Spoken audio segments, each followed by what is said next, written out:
This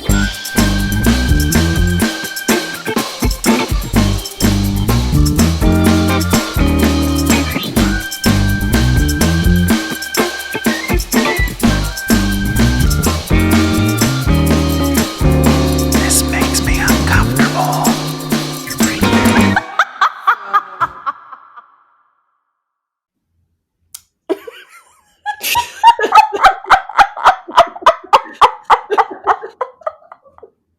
This is gonna be a good one.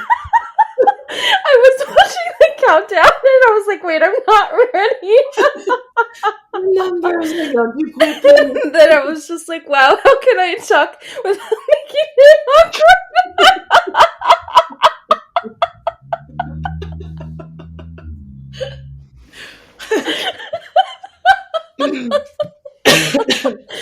All right. Oh boy. Okay. Do it. All right. Welcome to the This Makes Me Uncomfortable podcast, where we discuss all the things that make us uncomfortable. I am your co-host, Allura. And I'm your other co-host, Jade. We're your favorite ho-ho-hos, inviting you to sit on our laps to ask you a Ooh. bunch of stupid questions. So pull the dry Christmas tree needles out of your cracked winter feet and pat the shoulder of that cuckold Joseph in your nativity scene, because it's time for Christmas episode.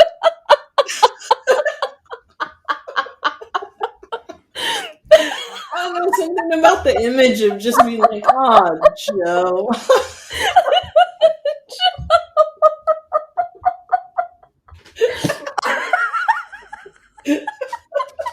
I love how we're already losing it. Merry Christmas, everyone. All right, let's jump in. Jay, do you have any rants, complaints, inconveniences in this holiday season? I've seen, I haven't stolen anything in a long time. Except for the hearts of our listeners. But at the holiday time, when you're going out, even just to buy groceries or something normal or whatever, I always feel the like the hot gaze of surveillance on me. Like I feel the guilt as if I've already stolen merchandise. Mm-hmm. Because I know the security's all amped up and already criminalizing people. And so I feel like, because I don't dress the best, or, if I'm looking extra sloppy, I feel like they've honed in on me and are watching and waiting for me to steal something. And so that makes me feel pre-guilty, but it also kind of makes me want to steal more. That's like an uncomfortable tension, like, oh, I feel bad, but I want it. It's kind of sexy. Mm-hmm. Were you an avid shoplifter in your past life? No.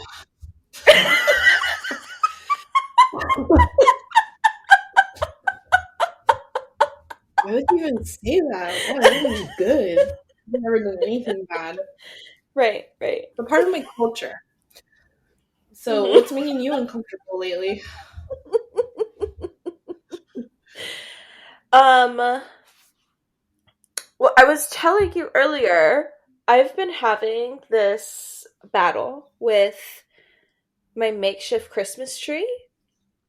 And Yes. I was like really excited because I am in my own like space. And so I was like really excited, like I would be able to like decorate as I wanted to, like I could pick everything out and it's a whole situation, but we're in a small space. And so I was just like, and also none of our cars are able to transport a Christmas tree. And it was just going to be a whole situation. So then I was Because of just all like, the you know bodies in what? the trunk? Right. There is no room for that. So I was just like, okay, let me make a tree out of garland and just hang it on the wall. And so that's what I did, but it kept falling. like every single day, multiple times a day. And I don't know how many times I like went to and from multiple stores throughout the day. I did this over like a weekend initially, and I just kept getting like stronger hooks. And then I just kept slowly like losing my mind because I was like obsessive over it. And then when everything was up, it kept falling for days. And then I was just like, okay. So it was like a constant battle between me and this tree, and I'm at my breaking point. I was just told, like Lord of the Rings. That's what I'm saying. It's the same. The epic saga. It's the epic saga of it. But like when it's up, everyone's just like, oh my gosh, it's stunning, it's beautiful. And that is what keeps me going. Because I'm so over it at this point. Like, I'm so ready to cancel Christmas. But also, I'm no quitter. So this is like a metaphor. Right. You don't give up. But it's like a metaphor for your mental health, it seems like. Like, this is something much deeper. This is not just garlands and glue. This is like the unraveling of your serotonin uptake inhibitors. Oh, for sure it's something deeper. Because it is unlocking a rage that I just have not been able to tap into for a long time, and I didn't think it was going to take a tree for it to get there, but it is. Well, and it just fell down right before we started recording, it did, right? And so this whole episode I'm just going to be thinking about... Ooh, this is going to be fascinating. So as the episode goes on, the rage will build, and then you're just going to burst through the wall like the Kool-Aid man. Like, the second we end this episode, I'm running out to my living room and I'm fixing it. This is going to be a great tension builder throughout this whole episode. Oh, yeah. Like, have you ever thought of having an Instagram account or a YouTube channel where you do like this very quaint but very boring, like Martha Stewart type stuff? But it's like your Chamorro Martha Stewart and everything fails at the end. Like, would that be fun? It's like a metaphor for colonization or something. Right. Yeah, I think it would probably be entertaining for others. It would 100% kill me inside.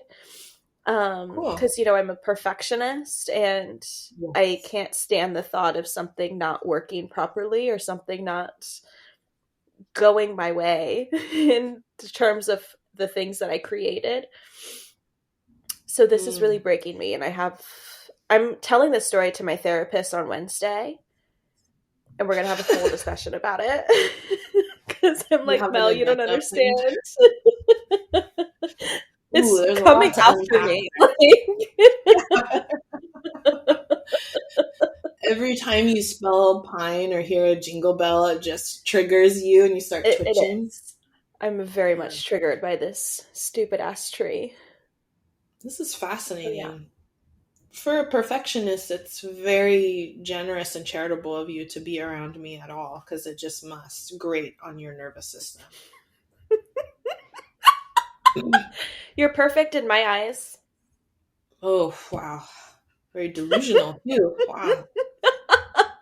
Therapist has a lot on her plate. She's earning that money, girl. Yeah. Well, happy holidays. I think we need to start this episode saying that I know everybody says happy holidays to be inclusive of all the winter solstice events and Hanukkah and Kwanzaa, but we don't know or practice anything about those. No disrespect. It's just not a part of who we are. So we're going to focus on Christmas, but also not Christian Christmas, because this is not a religious holiday for us. It is clearly cultural and mental and insane for us. So we're just going to talk about what Xmas has meant to us. Did it ever strike you as weird that people would abbreviate Christ to X? I don't know if that's like insulting or just straight gangster. Like I know I it's have like a never, cross. I've never once thought of that. That's crazy. Like what if your mom just started referring to you as X, but referring to all your other siblings by name and you were just X? Like how would you feel? I feel like that would actually be quite fitting, and quite on brand for her. It makes sense. It makes sense. I kind of like it. Yeah. I think I'd like to be a Q.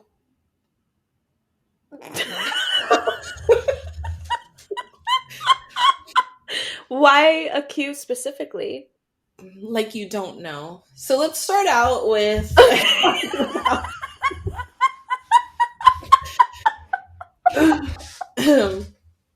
so like if Christmas is just purely cultural for us Hmm. and it's part of the American part of our hyphenated identities, let's focus on capitalism and the Okay. gifts, honey. Forget about the family and the goodwill and the cheer, because clearly we're not on good terms with any of those. Let's talk about gifts. What is the worst gift that you've ever given or received? Um, so my qualm with gifts is, Uh-oh. and this like that like this also transcends just the holiday in general. I'm just talking gifts in general. It Mhm. I can't stand it when people just give random gifts that are just Yes. like pointless, or like they're just like trash, you know? Or like you could tell they just needed to get something and then they like set their eyes on like the thing their eyes landed on.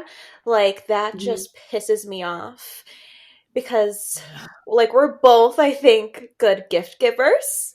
And so we Yes, put a we lot of thought into the things we give people. And so, especially when I receive something that like I know someone didn't take the time or the thought of, it's like a slap in my face.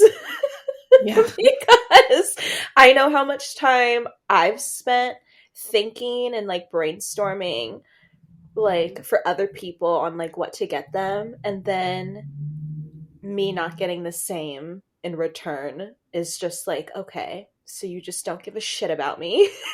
That's Yeah. cool. It's insulting and it's hurtful. Yeah, because it's like unreciprocated effort, unrequited love. Because you and I mean, I have a list in my phone all year long, taking notes creepily Hmm. on things people say or do that is reflective of what they might desire. So you might say I'm a desires expert. But I focus my gifts on that and everything's very tailored. So those generic gifts, especially like the gender stereotype gifts, like if a Hmm. motherfucker gives me another scented candle or what, like essential oil or lotion or some shit, that is either going in the donation pile, and in the donation pile that's going straight in the trash. Like nobody needs this shit. It's just like a waste of your hard-earned money, a waste of space. It's just pointless. And so it just shows that people don't really take the time to get to know you or to think about you. um so yeah, I agree, that is very hurtful. Those are Yeah. some of the worst. But also, like, I could recognize that gift giving isn't everyone's skill set. And so, them even getting someone a gift probably is like a big thing for them, you know? They're just not good at it, but also, I hate it. I know that it's important mentally and socially to recognize that people have limitations, but I disagree with that. I want to hold people to a higher standard. Like I feel like that's a really simple thing, especially the people closest to you. They Hmm. should, pay attention to who you are and what you like and take the time to get something thoughtful. But those are across the board bad gifts. I would say that my two favorite and by favorite, I mean most painful and insulting bad gift that I received is one, maternity clothes when I was not pregnant.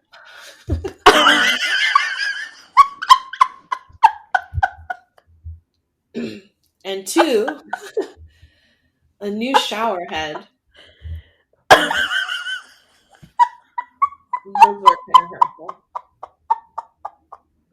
Because what message can you take away from those? It is very clear the message was sent, and I did not appreciate it.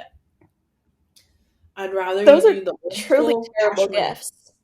Yeah, they're pretty bad. I've also gotten socks, like not fun Christmas socks that they have now, just like plain white socks as well. Like, dude, why bother wrapping it? Like, just, I don't know. So those are pretty bad. Can't say that I've given a bad gift. Maybe just my love to the wrong person.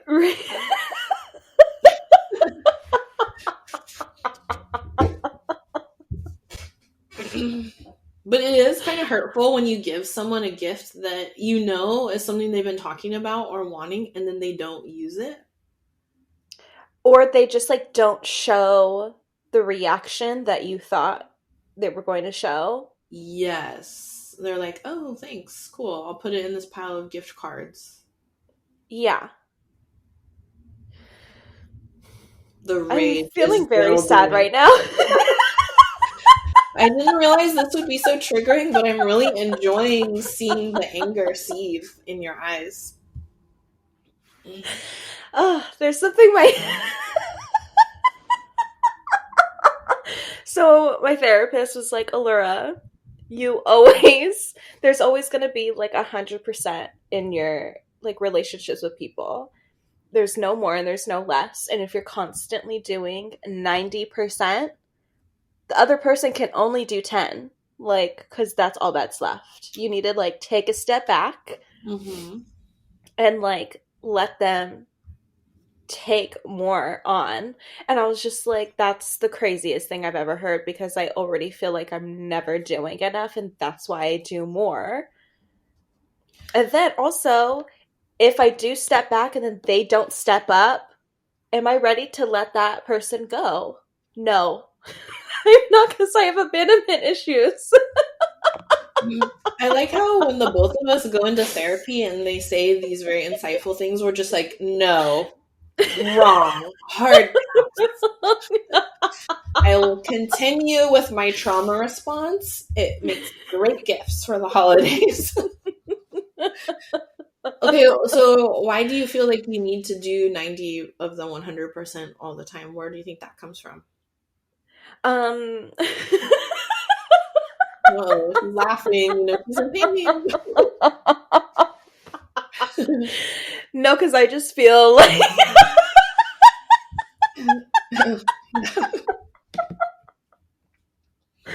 no, you know, because like no, I know. You said that 6 times.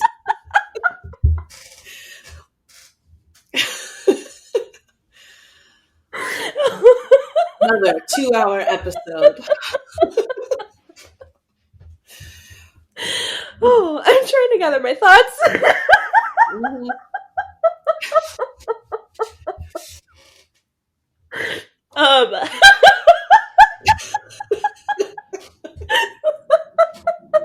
These are how my therapy sessions go, by the way. Just laughing with wild abandon.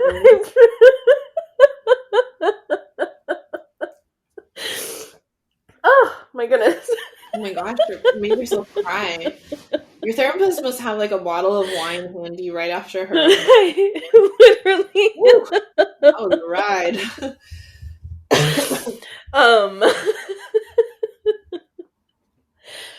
Anyway, what was the question? Nice diversion. Okay, so you and I are very similar in a lot of ways, and I think for me, the reason I try to do so much and give so much attention to the people that I love is I feel like I need to earn the love in return. I think because I didn't get it growing up.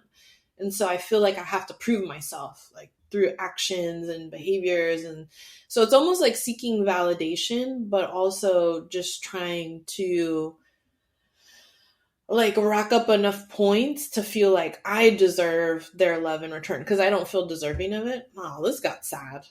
But, so I kind of feel like if I scale it back, then I am not going to be earning it and they're just going to walk away, or it's going to lower the standard so much that I'm not going to get the love that I am craving in return. And so everybody is disappointed, and then we're all just flinging mashed potatoes at each other, with resentment.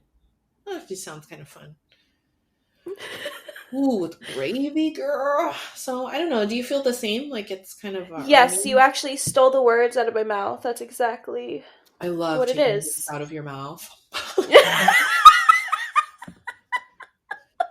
I think what I'm learning in this episode is that Christmas makes me feel very sexual.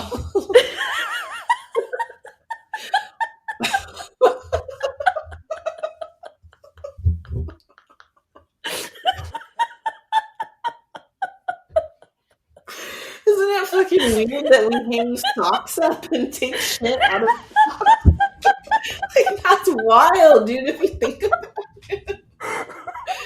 Like, when would you ever do that? Like, the most disgusting piece of clothing? Like, why don't we just hang dirty underwear up and just fucking eat chocolate out of it? Damn, that's crazy. Oh my god.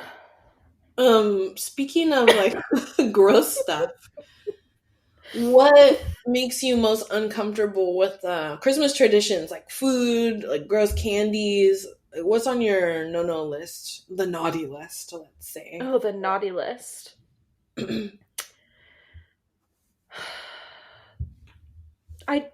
not a big fan of gingerbread. Oh, yeah. Like, there's something about it. Is it that spicy ginger aftertaste? No, because I love spicy and I love ginger. Is it that eating a man is too satisfying for you and makes you uncomfortable? Maybe it is that sensation, yeah. A genitalia-less man that you put into your mouth? Mm-hmm. Probably listening, so I should probably I feel the same way about gingerbread. It's just not great until Vivian started making it, and she makes it really soft and delicious, and she ices it perfectly, so that's the only gingerbread that I like. Oh my goodness. My grandfather, who was like a career military man, so he was very rough around the edges, let's say, without getting into too many traumatic stories. He used to have this glass Christmas tree decoration. It would open up like a little candy jar, and inside he would have those ribbon candies, which is like a throwback to the fucking 19th century confection industry that basically had no flavor. And so these like ribbons of Christmas color, and you put it in your mouth, and it was just sugar, but it didn't even taste good. It didn't even taste sweet. It just tasted like something hard and sticky.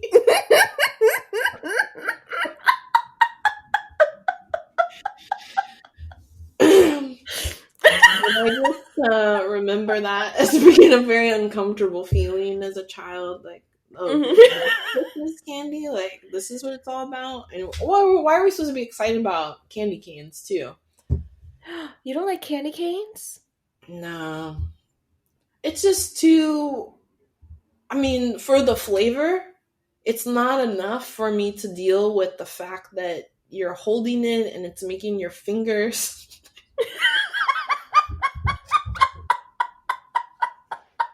Uh-huh. Yeah. You can listen to the rest of this podcast on OnlyFans.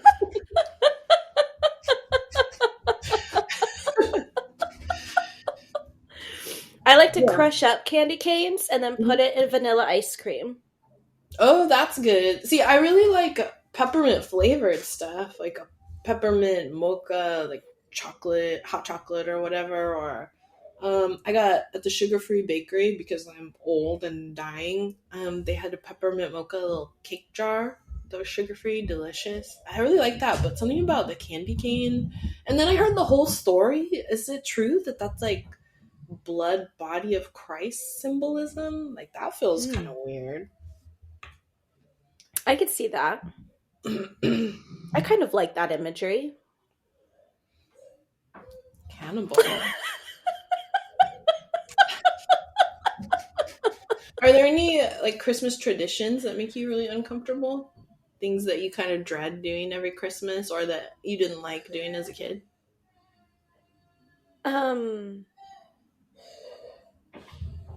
mean, having court ordered like designated days and times to go to.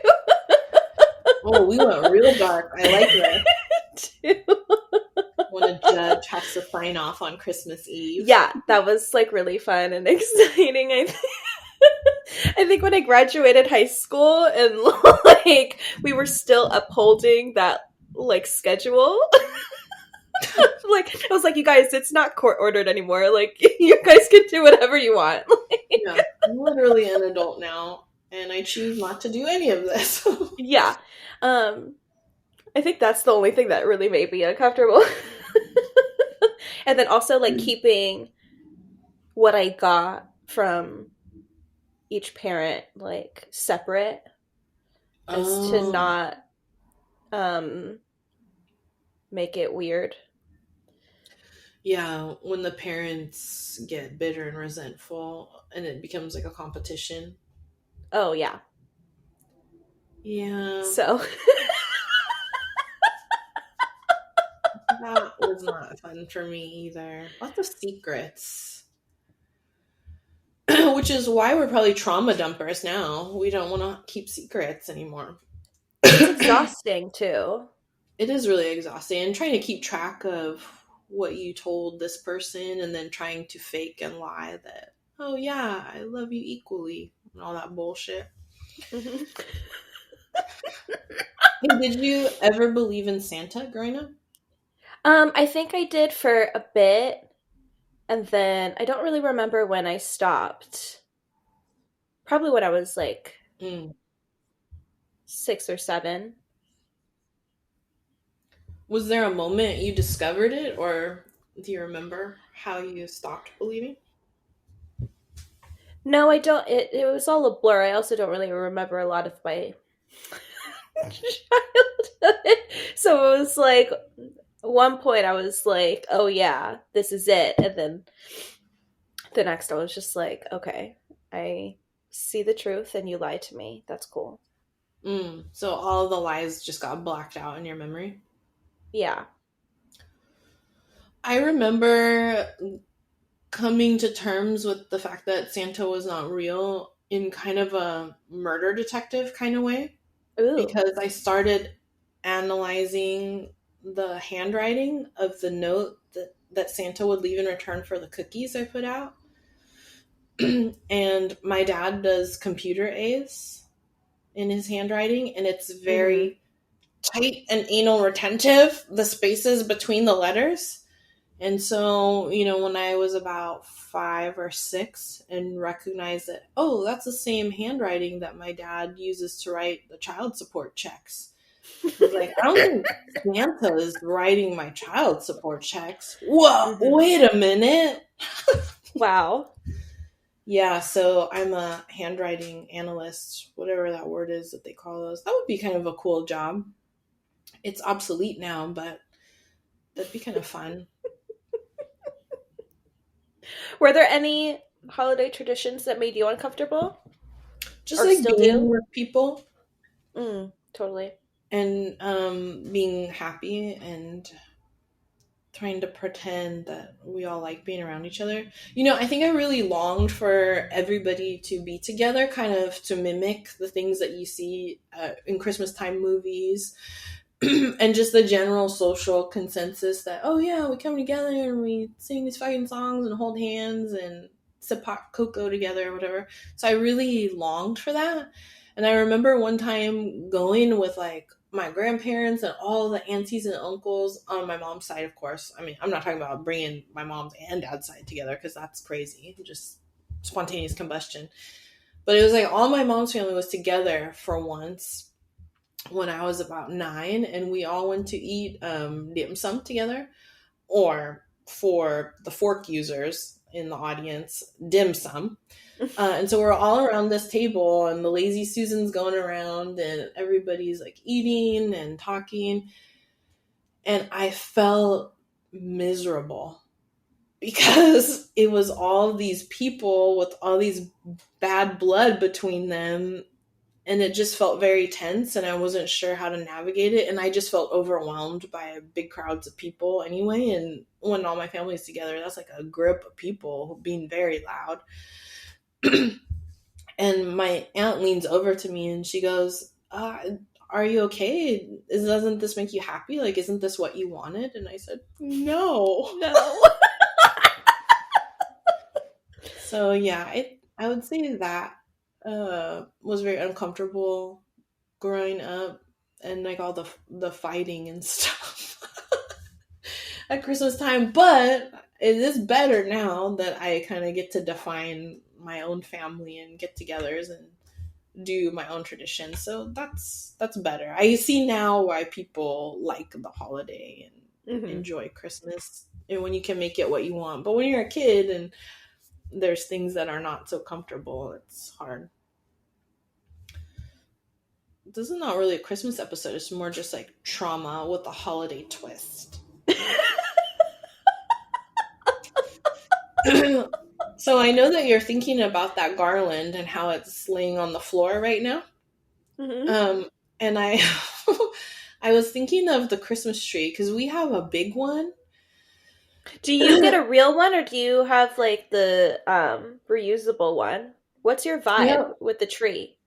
We have a reusable one. Okay. Just to avoid cutting things down. And did you know that there's a large segment of the population that has a Christmas tree allergy due to the specific kind of mold spores that grow on the bark of a tree?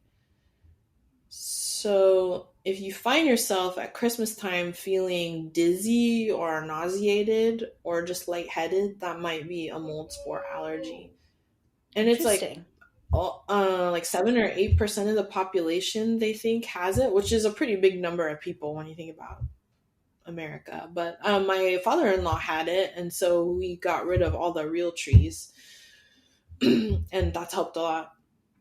But we have like a big ass one, and every year we get new ornaments so that when our 3 girls are old enough to have their own tree, they can take the ornaments from their childhood and carry that tradition on. And so we have a big one, and I think that Christmas trees are like a pagan thing because it's nature and fertility and life. And I was in Ireland one year, and I went to this place called Newgrange. Okay, this is crazy. So you go out in the middle of a field in Ireland, and there's all these like creepy cemeteries. I find cemeteries creepy, but they're creepy. And you go out, and there's these big stone domes, and you can go inside of it. And I was taking this tour all by myself because I had no friends, and I wanted to go to Ireland to find out my family history. So I'm on the tour by myself. And you go in, and on the winter solstice every year, the sunlight shines right through this very narrow entryway that they've built. And it was a way to light up the interior of this dome so that they could do pagan ritualistic prayer, if you will, ceremonies to celebrate the ancestors and then welcome the new life of a coming year. And then when you're in there, the tour guide goes, oh, by the way, all of these stones that are stacked up around you, there's no mortar and there's nothing to keep them together. They're just stacked. So this is like Neolithic engineering. They just basically Legoed the shit out of these stones and lined it up for the winter solstice, which I think is incredible. But anyway, that's like a pagan aside. Love those pagans doing good work, stacking rocks, putting out trees. But I was thinking, like, okay, so if the Christians took the tree from the pagans and they just added it to their Christian version of Christmas, we could just go willy-nilly in nature and just start Mm-hmm. co-opting shit, right? So if you could do away with this thousands of years of trees and the garland and all this pressure to make it stick on your wall, what would you take from nature to decorate with lights and bouncy, shiny balls?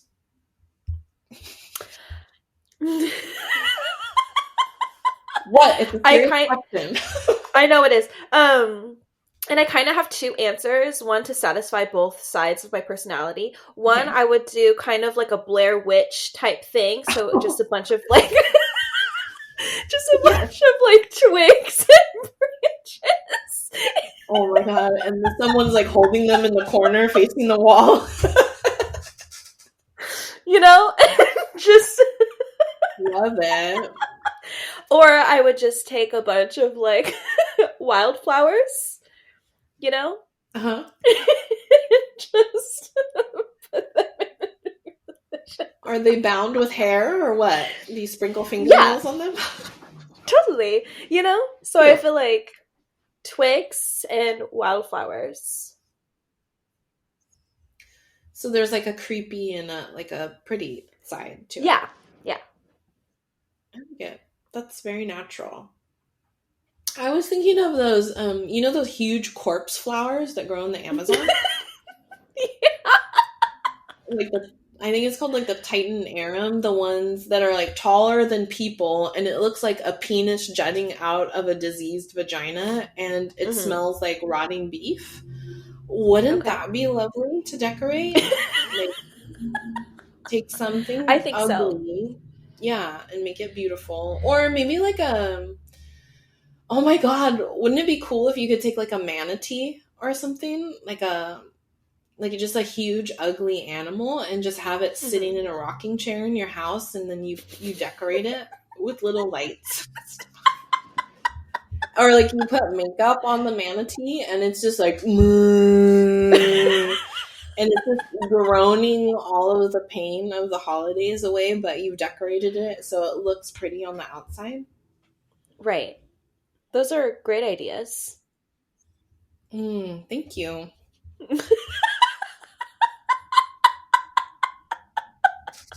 Why did you choose the manatee? Are they the ugliest in your opinion? I feel like one.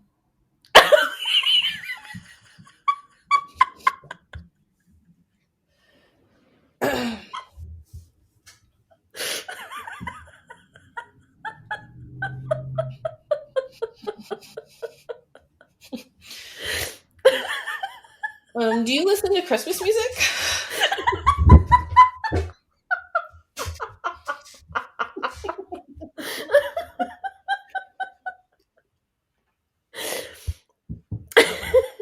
Sometimes. Do you have like a favorite one? I love Last Christmas. Oh my gosh, I love it too. It's so good. Kaylee was telling me that him and Julie watched the movie Last Christmas that has all Wham songs. Have you seen that? No. Yeah, I think it's a newer movie. I haven't seen it either, but he said it's pretty good because it's a rom-com, but it has a twist ending. But it's all Wham on the soundtrack. That's crazy. Yeah, I love Last Christmas. I love that too, and Adele sings it, and it's so cute to hear a 4-year-old sing about a bad breakup. It's like preparing her, you know. For life. George Michael taught us a lot of things, if you think about it. Jean shorts, yes. Hand jobs in bathrooms, no, honey. No.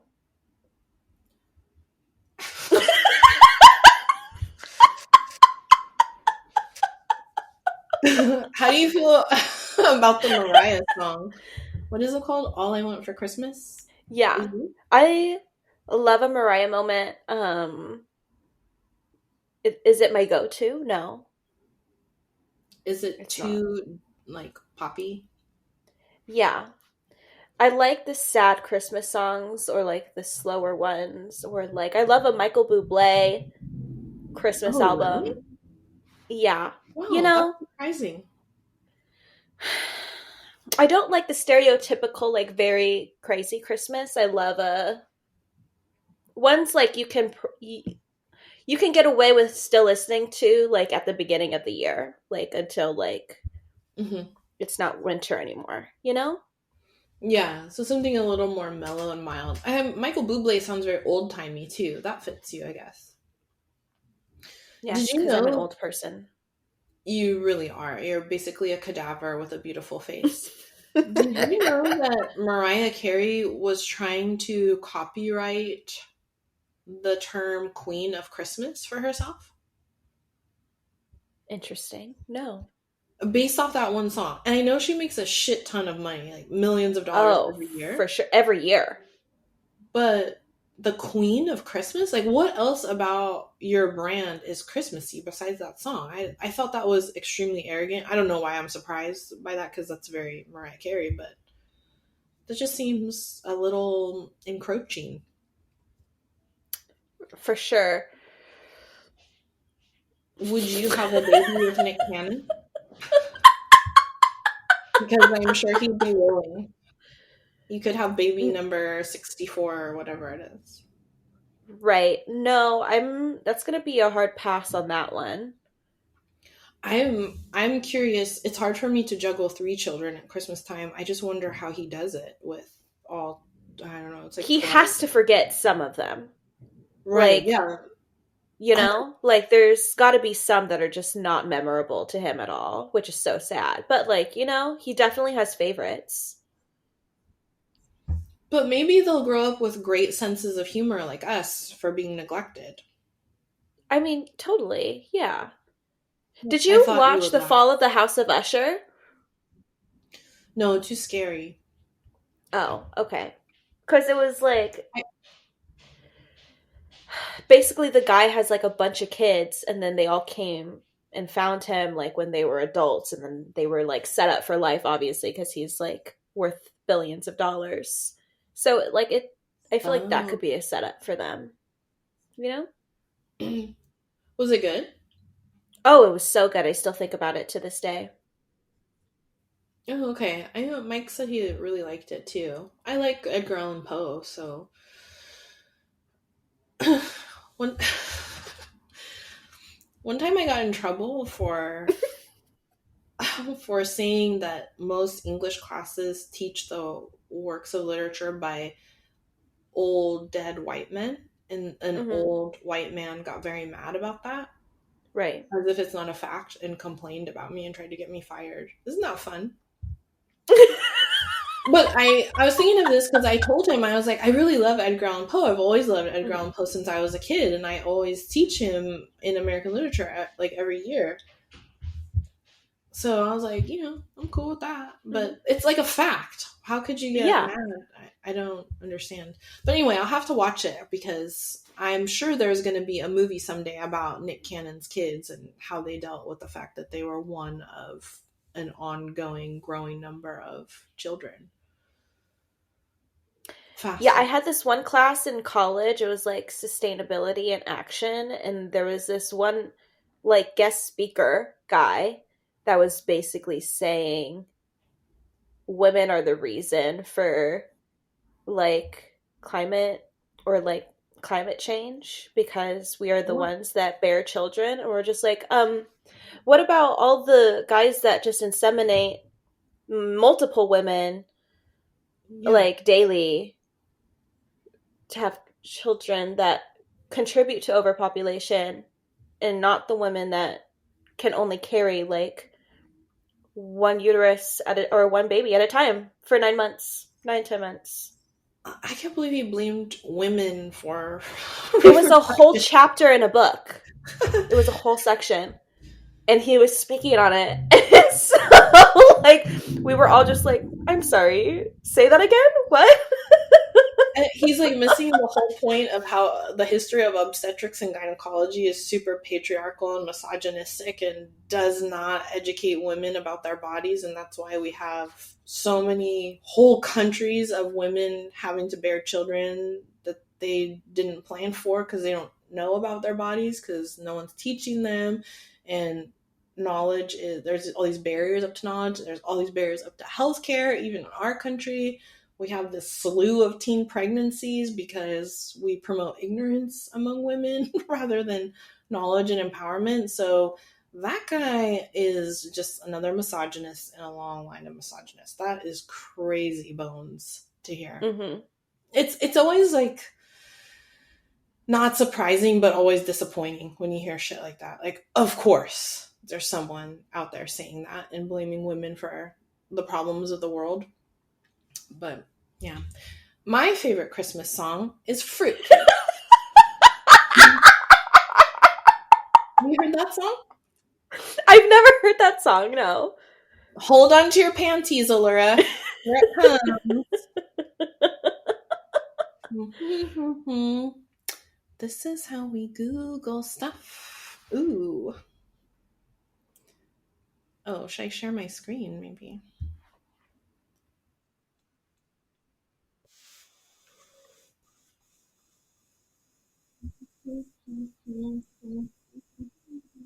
Hold on.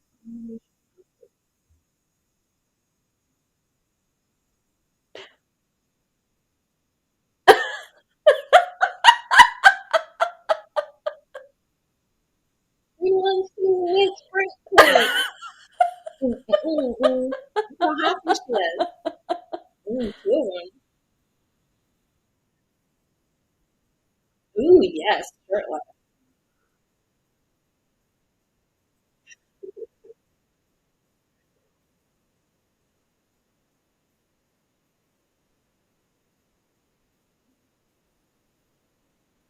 Basically a recipe.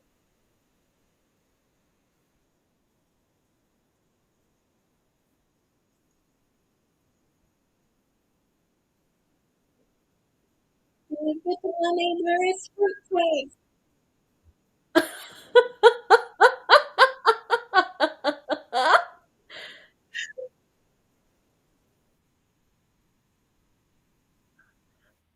It's a delight. Did I just change your life? You did. That was the craziest thing I've ever. I was not prepared for that at all. It is the best Christmas song ever made. I believe that. That's Fred I think Schneider. I'll add it to the playlist. Yes. Oh yeah, we haven't added to our playlist. We have to add that up. Yeah, it is so good. It's gonna be stuck in my head all day, but I love it. All the other ones, like all the super Christmassy ones, the Jingle Bells, Rudolph, those are earworms, but they get very annoying very quickly. I like Chuck Berry's "Run Run Rudolph," the rock and roll version. Did you know that Chuck Berry used to fart in sex workers' faces?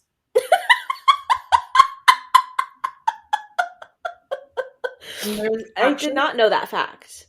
There's a recording of the king of rock and roll, the king of the guitar, farting in a woman's face that he paid for sex, and then he goes, "Smell my farts." And so every time I hear "Run Rudolph Run," I go, "Smell my farts." And my kids are like, "What?" I'll tell them the charming story when they're older. I love your stories and fun facts. I'm never prepared for them. Oh, good. I like to educate by surprise and shock and awe. It's a specialty. Mm-hmm. What about Christmas movies? I know you said that you haven't watched any Christmas movies yet this year. Are there movies that you go to that help protect you from the trauma of the season? Oh, can I tell you a Christmas movie that I absolutely loathe and I don't understand why people like it? Do it. The Polar Express. Horrifying. I don't understand what that is. I absolutely hate it so much. The uncanny valley of that AI face is bone chilling, and I don't know how people can watch it. It is so distracting. Like, I've only seen snippets of it because I can't stand to sit through it, but I'm so hyper focused on the eerie, uncanny valley Uh-huh. of their face. And not just the Tom Hanks, but the kids. Oh, the kids are extra creepy. I don't know what is happening there. Yeah, I hate that. And then when that's not distracting you, it's boring. Yeah, because they're just on a train, They're on a right? train. I Yeah. just don't understand it. I used to, like, my family would always put it on, and I'd just be like, I absolutely hate you and everyone here and this whole thing.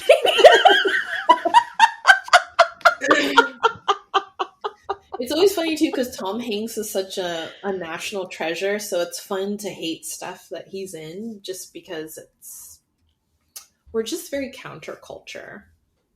Yes. But a Christmas movie that I absolutely love is Mhm. How the Grinch Stole Christmas with Jim Yes. Carrey, Oh, because I have never, like, I just relate to the Grinch so much.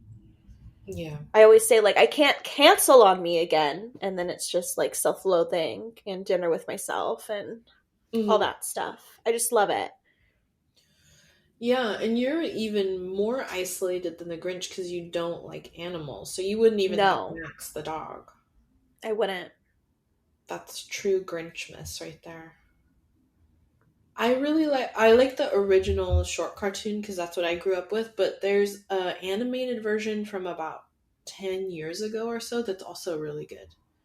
And it's pretty funny, except Benedict Cumberbatch does the voice, I but don't. I'll accept it. The I don't movie's good care for enough. him at all. Okay, speaking of horrifying faces, what is up with his face? It's like ghoulish, and why is he a Uh huh. heartthrob? Same thing with this Timothée Oh, I Chalamet. don't get that either. What is it? The poor boy needs like a blood transfusion. I I don't think understand it. people are gonna be mad because I'm body shaming. They're rich, famous heartthrobs. They'll be fine. I'm just confused as to the ghoulishness of their ghastly appearance. Mm-hmm. It's very strange. Yeah, I also like Elf. love Elf. So funny. It never ceases to make me laugh year after year. The part where he eats the gum off of the subway railing, just ugh, so nauseating and delicious at the same time. But you know, I only like the first half of the movie Hmm. because I've been noticing people just don't know how to end things. You know, Hmm. Yeah. like with like stories, they just don't know how to end it, and so the high is just like everything before that, and then they're like, all right, we have to land it somewhere, and so then I lose interest in the ending. Yeah, there's a lot of disappointing endings. I feel that way about I know this is debatable, but I see Edward Scissorhands as a form of a Christmas movie, and that's one of my top 10 I favorite can see movies. that. What does that mean? I am a Edward Scissorhands of sorts, never fitting in anywhere. I don't know why I did that British, but the last 30 minutes of that is so heartbreaking to me that I just can't watch it sometimes. It's just so sad how society ruins everything good in people Hmm. because it's like a documentary, but it gets too real. It was whimsical before, a man with scissor hands, Right. but after that. I also, okay, so this is one of my new guilty pleasures because I haven't really started enjoying Christmas as much as I have since until I got married and had kids and started new traditions. That's been very healing and happy for me. And so, one of the movies that I watched for the first time last Christmas was called Noel. It's with Anna Kendrick and Bill Hader, and it's the first girl Santa.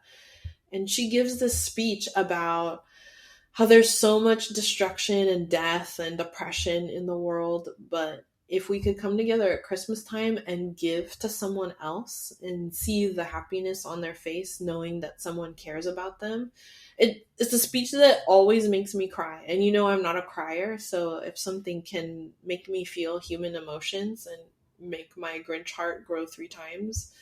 It's pretty good. I find that a very enjoyable movie.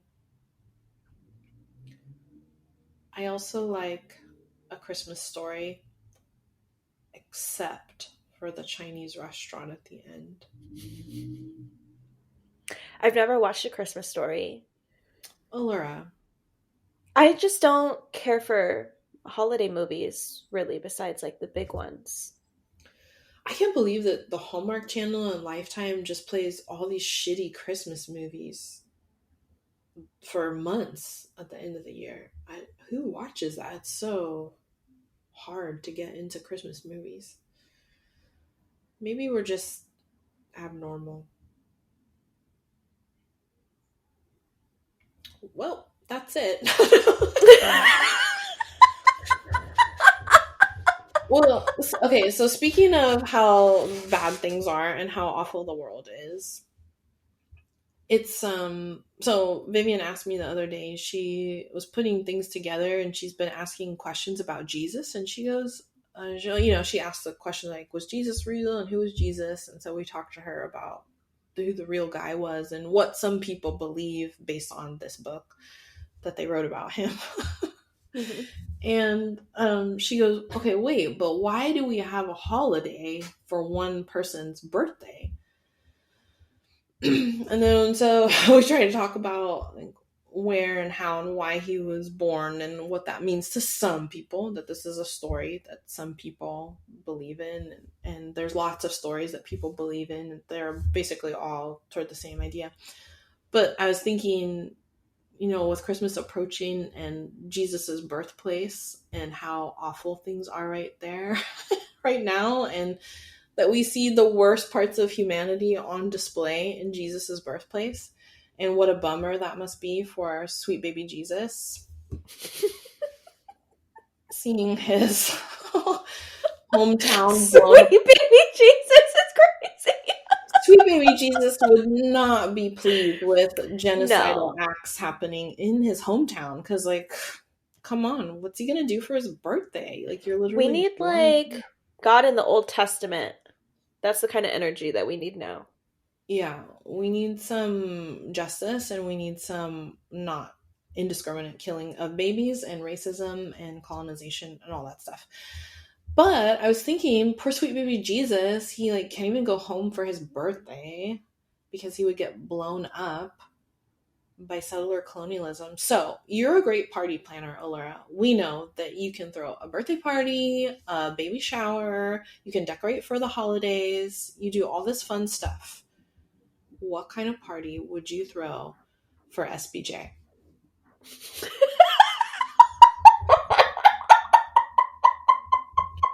Are you going to hand out kazoos or what?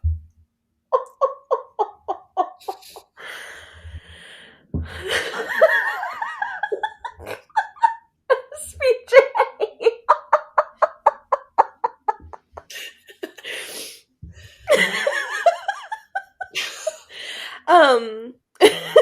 We're going to strap SBJ into a car seat. We're going to bring him over here in our little bubble. It's safe. Maybe there's a bounce house.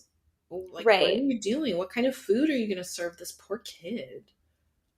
I love that scene in The Grinch when, like, people are just, like, spoon feeding, like, the Grinch, like, food, because that's just a pipe dream for me. So I would love to do that. Just have, like, random foods, because I love feeding people. So I would have this whole room just filled top to bottom with foods. Ooh. Sexual. And then I would have a banner that says "Leave by 9."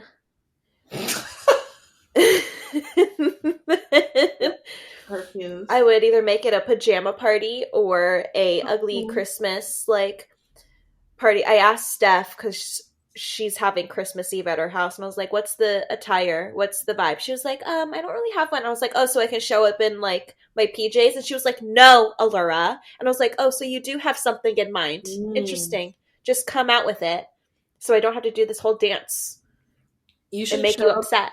You should show up in assless chaps. I would love to do that. I mean, chaps. That's kind of redundant, huh? Assless chaps? Chaps are inherently assless. The asslessness is unspoken. Do it. Yeah.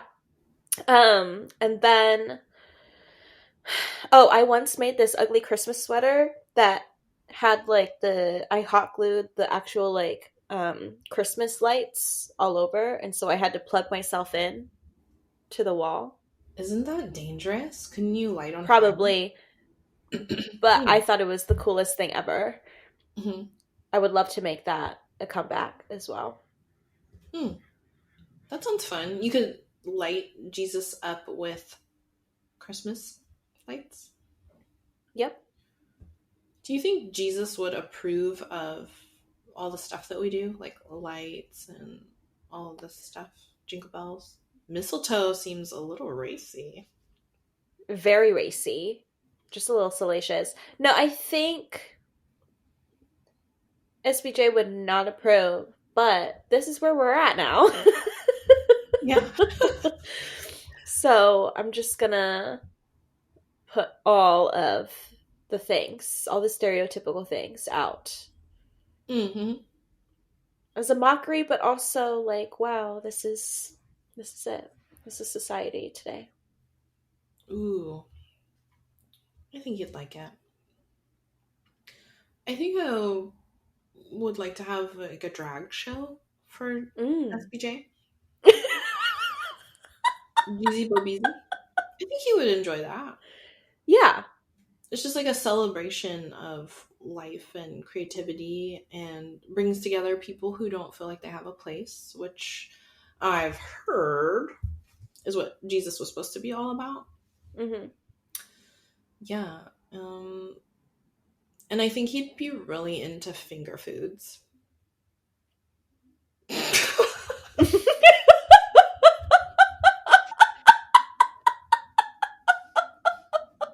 Do you think Jesus would be a double dipper? That's the real I question. think he secretly would be. Like, he would like do a double take to see if anyone was looking, and then he would do it. Yeah. He could probably use his magic to like de-germ the Totally. onion dip or whatever. What's your favorite dip? Um I should have been a journalist. I come with all the hard-hitting questions. I'm basically on the ground in Gaza with all of the facts. You do. Mhm. Oh, I love the artichoke dip from Costco. Have you had that? Yeah, The it's been a artichoke while. jalapeno one? Yeah. And then you warm it up. Mm-hmm. Oh my gosh, and then you just dip it. I love anything really like cheesy. I love like a good like um I don't know, like marinara, but not marinara, like something more fancy. What do You you know? dip in that? Like a cheese stick? Mozzarella? Anything really, like some bread, some like cheesy garlic bread. Why do you sound sad when you say that? You know what I like? I like a 7-layer dip, and then I like to pick out the 3 layers that I don't like, which Right. probably is reflective of my mental health issues. Why go for it all if you're just going to weed it out and be uncomfortable with that? Totally. When you And could have just made a 4-layer dip. right. But then probably someone else made the 7-layer dip and it is your favorite, so you wouldn't want to make a ruckus with just wanting to have the other layers that you don't want. And so I you'll have just to, suck it up. yes, because I have to people please, because otherwise they'll realize what an awful person I am inherently and won't love me, and then I'll die alone under a tree that will then be cut down and put in someone's house because Christians took over pagan traditions and destroyed nature and the world. Oh man.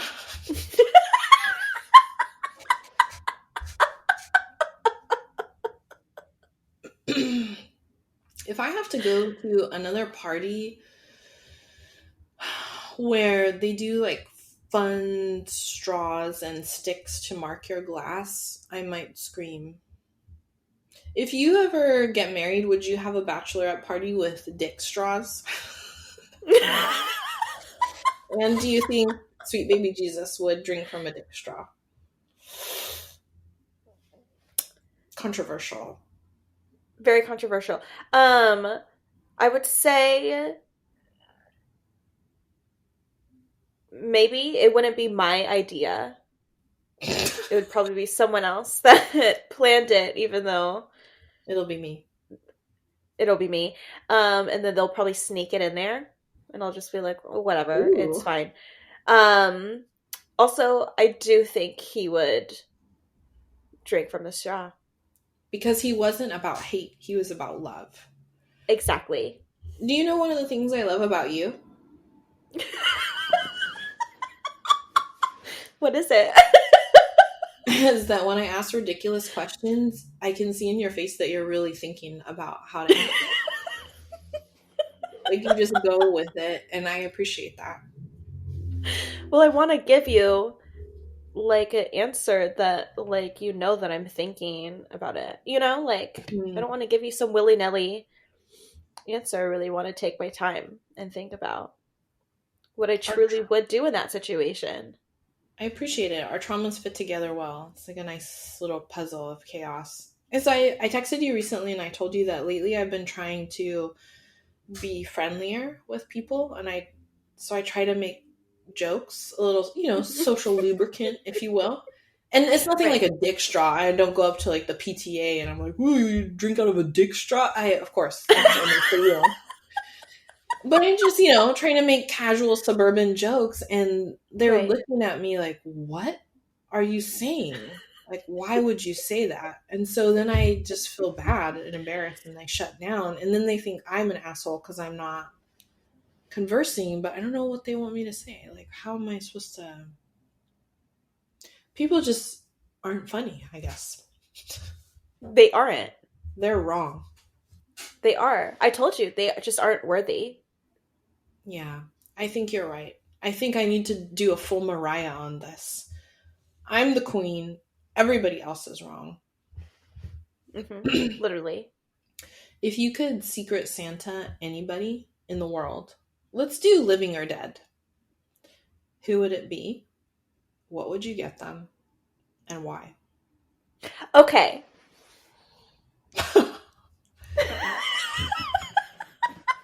So, and I told you about this before we started, and so this is just perfect to bring it up now. The dark web. There is... Let's log in now. I found this guy who just goes and it like finds all these like weird websites on the dark web, like all ranges. And so he had found this one site, and it's like a gnoming service.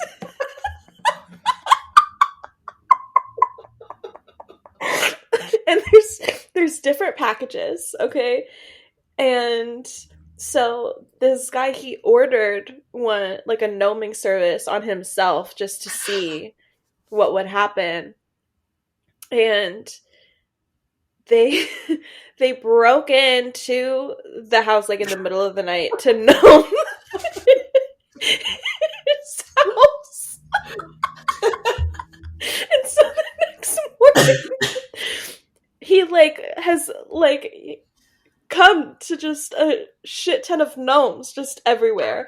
And then there's this other, like, there's like an add-on, like if you were like, you get rid of the gnomes, they populate with more and more. So like it's like an infestation problem. And so I saw that and I was literally like, I've been so intrigued ever since. And like, this is just like so funny and so dark and so psychologically twisted that It's like a charming home invasion. Yes, like, that's fine. I think there's even like one that like is like kind of creepy that's like kind of just like, like Going too far. Yeah, a little too far. So I would say if I ever find my way into that dark portal and am able to find this gnoming service as a gift, I would either have to give it to someone who I like truly love and they would like appreciate it, or to someone I absolutely cannot stand and I want to make their life a living hell and to like have them psychologically just melt down and burst. And so Maybe there's like a Venn diagram where there's one person who is both of those things for you. And it's me. yeah. No, cuz like it's just so genius and it's just I think about it constantly. And if the opportunity ever arises, I for sure need to take it. One of the funniest things about that is that it's called a gnoming service. Like the service that we're providing for you. That tickles me a lot. Just so whimsical. It is. Like it's just I love that. Can you imagine how eerie it would be to wake up with evidence of someone being in your house? Everything is in disarray, and then there's just gnomes everywhere. gnomes everywhere. Oh my gosh. You And then you know. think back to like the South Park episode with the underpants gnomes, and they just like take all your underwear. I wonder if there's part of the service where they do stuff like that. I think they have like a lot of different like variations and packages that you can buy. You can customize your service. You can customize it. Yeah, well, as I understand it, magical creatures like gnomes and fairies, they all have an area of specialization, so that would make Right. sense. They each have their kinks. Yes, kinks. Question, do you do the Kinks? what is it? Yes.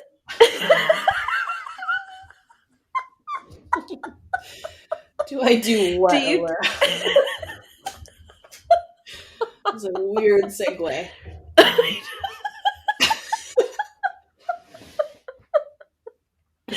Do you do the like elves thing for Viv and Bean? Oh, the elf on the shelf? Yeah. No. Our eldest did it at her mom's house growing up, and she enjoyed it, but I find it to be a little bit too panopticon, patriarchal surveillance-y. It feels weird. I mean, Santa is enough already. Like, he's always watching you. He knows if you've been naughty or nice, and like, what is that dividing line? So there's already issues. I know I'm overthinking it, but I feel weird about it. And the elf on the shelf is just in your home, and it's a physical manifestation of this idea that Literally. some figure is moralizing over you. Just feels a little too explicit. And so they've asked, oh, how come? Because their friends at school have it, and they see it in the bookstore and stuff. And they asked, oh, how come we don't have elf on the shelf? And I said, you got enough. That's a good answer. Yeah, enough.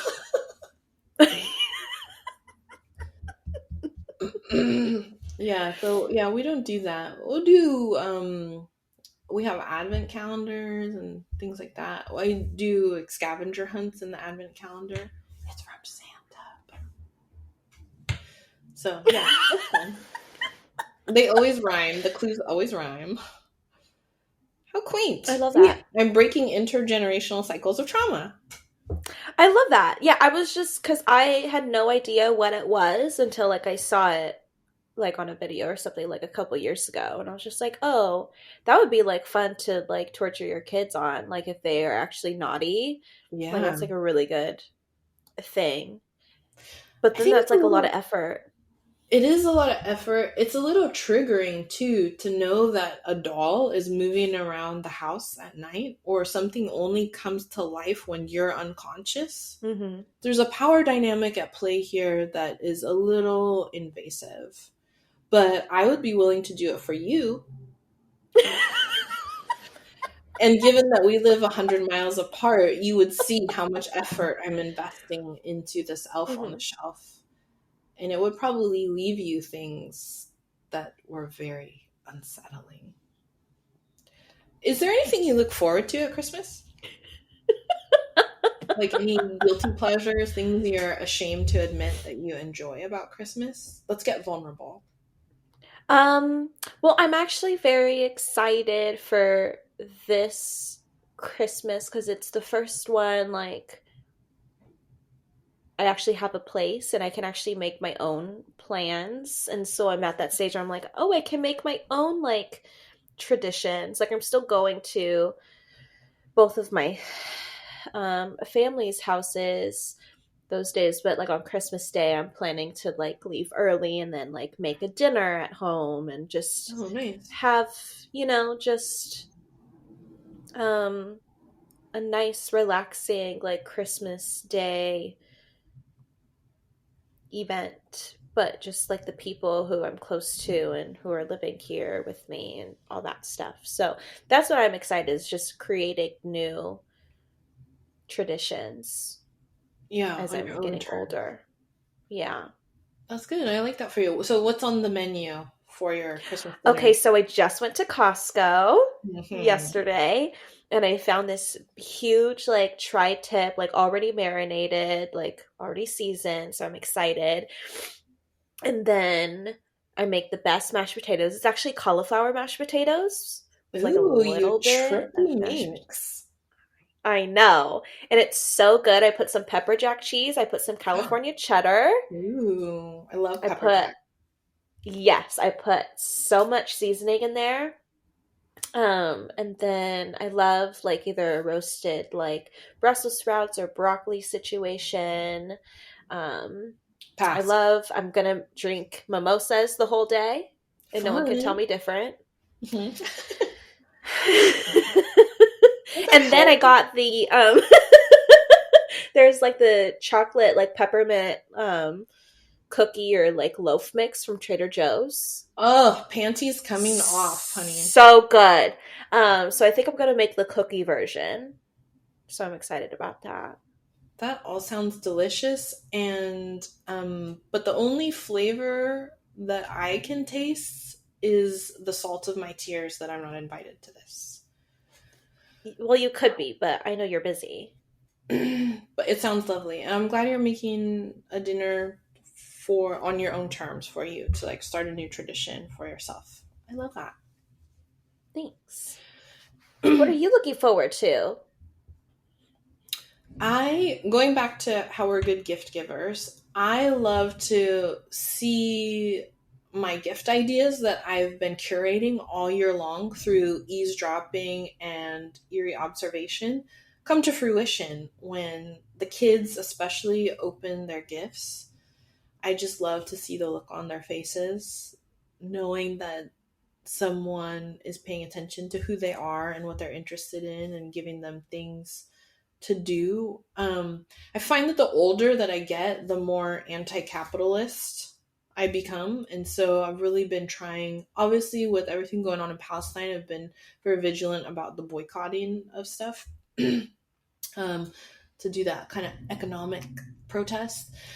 But I think for Mike and I, we really want to focus as our girls are getting older on giving them presents that's an experience, like things that we do with them and spending one on one time with them to make them feel special. So I'm just excited that they're going to be opening gifts and they have stuff, yes, but there's also going to be like a continuation of Christmas for weeks after as we take them on all these events and activities that we're gifting to them. So I'm just really excited for that. It's fucking the Google Photos. You know how it sends you the memory slideshows? It's killing me. Like killing me that I get these slideshows of like 6 years ago, here's your precious baby being born. And it just feels like it's all going so fast. And I know that's very cliche, but as a mother, I just feel the time accelerating and feeling like I don't want to miss out on that. And I really I've made a concerted effort, especially lately, and with things going on in the world, and trying to be very grateful for the time that I have with my kids to like be active and be with them and do things together and make those memories. So between the news and Google Photos, memory slideshows, I'm really just trying to enjoy kid time. So yeah, that's nice. But you have to watch Krampus. I will. I 'Cause think I'll maybe watch that Christmas Day. Yeah, you should. I think you'll like the evil of it. And Germany. Ooh. Ooh. Scary. I think it's a perfect mixture of Christmas and evil for you. And fear and home invasion as well. I want you to gift to our listeners advice on how they should cope with all of the family gatherings and stressors of the holiday season. What advice would you offer them on getting through these ordeals? Bring your own vice. Oh. That was short and to the point. I liked it. Yeah, I always bring like my favorite bottles of wine with me to any family gathering, knowing full well I'm the only person that's going to be drinking it because I'll be hogging it.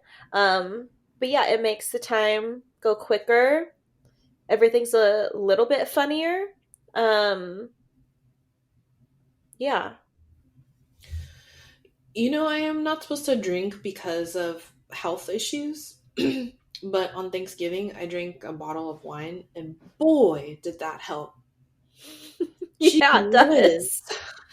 And no wonder people get addicted to that stuff. Mm-hmm. It was quite a magnificent transition. So thank you, Allura. Yeah, or find like a quiet corner. And just stand face into the wall like a Blair Witch. Facing the wall, yeah. Yeah. Did you ever face the wall growing up? Well, now that we're back in the deepest depths of trauma, I will say that I did not get punished in those ways much growing up because, one, neglect, so nobody noticed me. Two, I was already shamed so much for my existence that I was, from a very young age, a people pleaser and always trying to put extra effort into being a kid who would not be punished and to remain invisible because being good meant being invisible and being invisible meant less traumatizing. Huh. So no, I did not get put into the corner much, but there was one incident where I got locked in a room and threatened to be beaten if I turned the lights on. And I was very scared of the dark at the time because I was shown all of these movies like Poltergeist and Nightmare on Elm Street when I was like 3.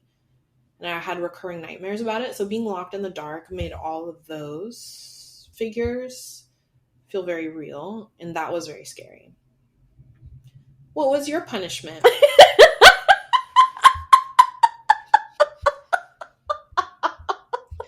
Man, I'd rather take a chopstick beating any day over being locked in the dark. That was horrifying. Oh, that was so funny. Oh, I'm glad it came back around. Yeah.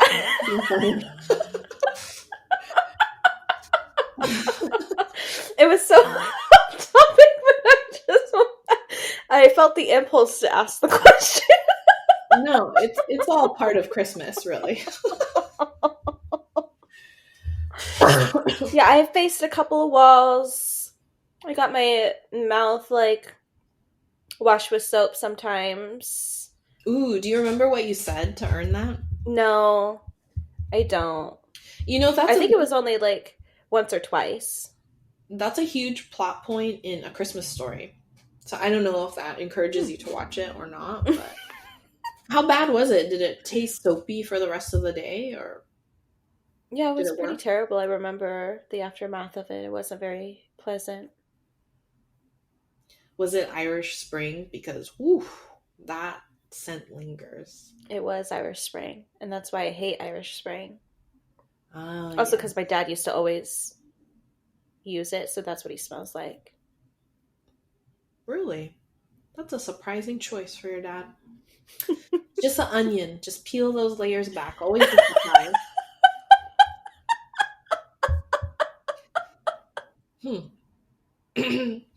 Yeah, I never got that. I did get in trouble for dropping F-bombs when I was little, though. Solid.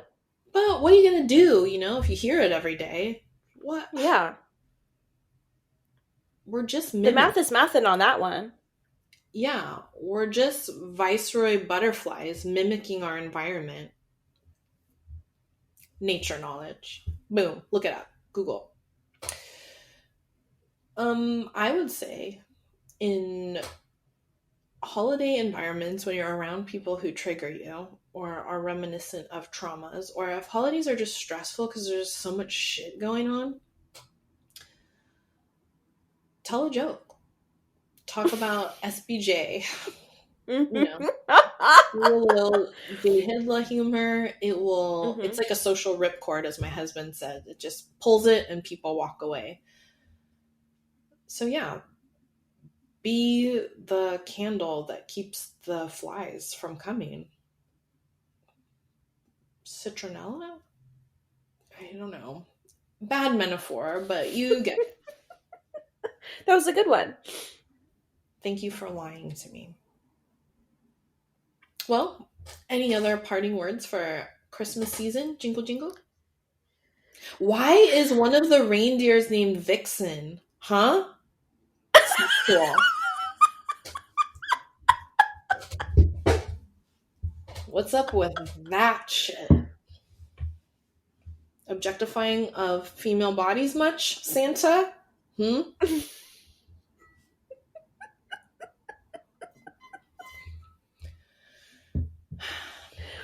I think I was watching a video and I forgot what it was, so I'm gonna butcher the point, but it was like animals who are drug addicts.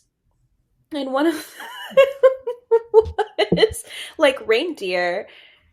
They are like obsessed with eating this like one plant or something that make them like, they're basically like mushrooms, just like psychedelics, like for reindeer. And I forgot what the cause was or like what the solution or whatever, but it was basically talking or hinting that it was like the root cause of like why Santa has reindeer is because the reindeer are tripping. So they're all fucked up on mushrooms, and that's why they want to fly around the world in one night? Yeah. That's crazy. That's kind of like cats on catnip. Like, it makes them go nuts, kind of. Yeah. That's cool. What? I feel like possums look like they're on drugs. I could believe that. Also, like, raccoons. Oh my god. They're some crazy party animals. They're aggressive, too. They're out for, like, a good time. Yeah. They chased me down the street before. And they're big, because they're eating all the trash in the city, So they're eating, like, tater tots and shit. Big motherfuckers with their little masks and gloves on chasing you down the street. That's not cute. And then if you defend yourself, then you get in trouble. Right. I saw this one video of like a kangaroo? Not noon. Of like this kangaroo. Of this kangaroo like having a beef with like this one dude, and he's like trying to break into its house, and it looked like a person. It was crazy. Like, kangaroos are terrifying.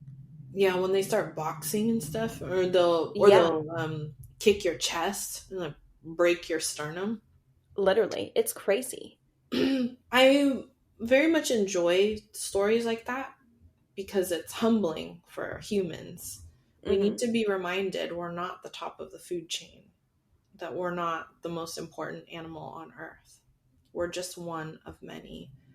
And this manatee thinks that you need to check your privilege, honey. There we go.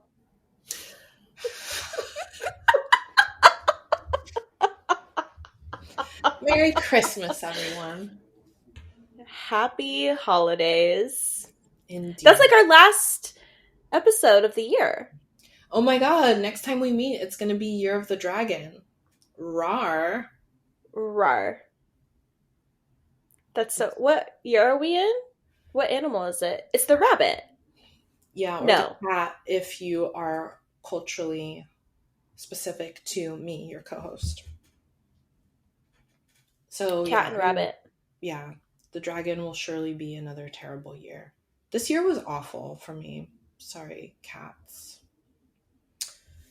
Anyway. Ho, ho, Until ho. next time, see you in the new year. Make good choices. It'll be season 2. Yes. And we're going to How have new crazy. artwork. We will have new artwork. A So whole new brand. get ready to meet us again. Oh boy. Wow. Okay, I'm going to end it. Bye. Bye.